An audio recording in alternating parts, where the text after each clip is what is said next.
It is surprising. I can see nothing at that place. Nor can I. Yet what I feel there is so terrible that at times I am almost driven to dash my head against the wall."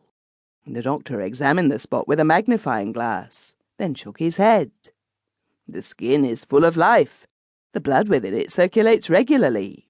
There is neither inflammation nor cancer under it. It is as healthy at that spot as elsewhere. Yet I think it is a little redder there." "Where?"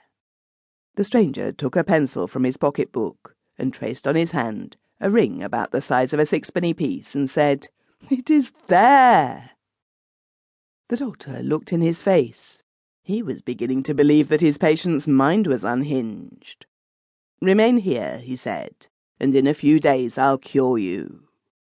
"I cannot wait. Don't think I am a madman, a maniac. It is not in that way you would cure me.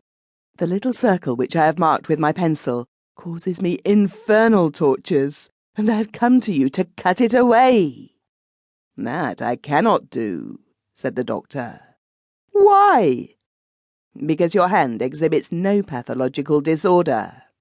I see at the spot you have indicated nothing more amiss than on my own hand." "You really seem to think that I have gone out of my senses, or that I have come here to mock you," said the stranger, taking from his pocket-book a banknote for 1,000 florins and laying it on the table. "No, sir, you see that I am not playing off any childish jest, and that the service I seek of you is as urgent as it is important.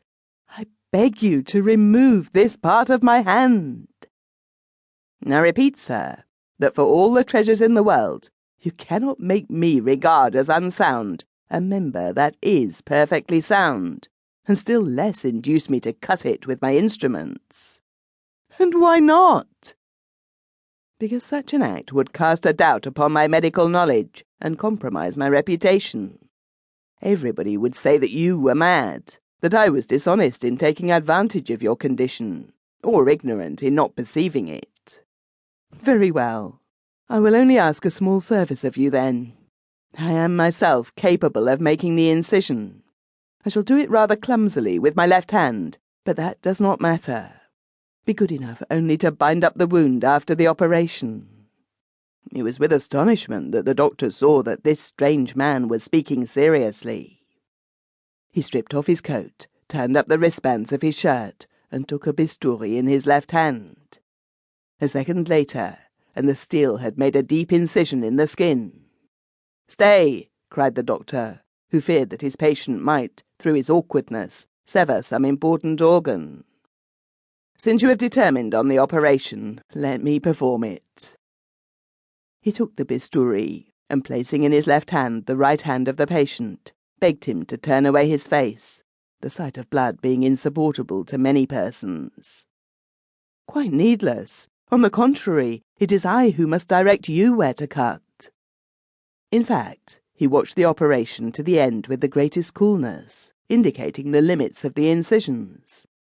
The open hand did not even quiver in that of the doctor, and when the circular piece was removed, he sighed profoundly like a man experiencing an enormous relief.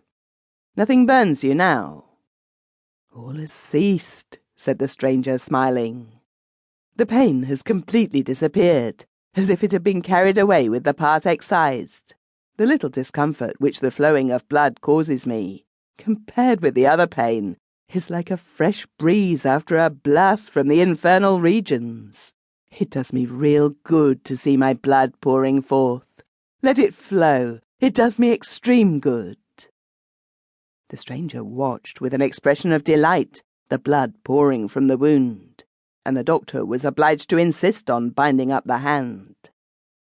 During the bandaging, the aspect of his face completely changed. It no longer bore a dolorous expression, but a look full of good humour was turned upon the doctor. No more contraction of the features, no more despair. A taste for life had returned. The brow was once again calmed. The colour found its way back to the cheeks. The entire man exhibited a complete transformation. As soon as his hand was laid in the sling, he warmly wrung the doctor's hand with the one that remained free, and said,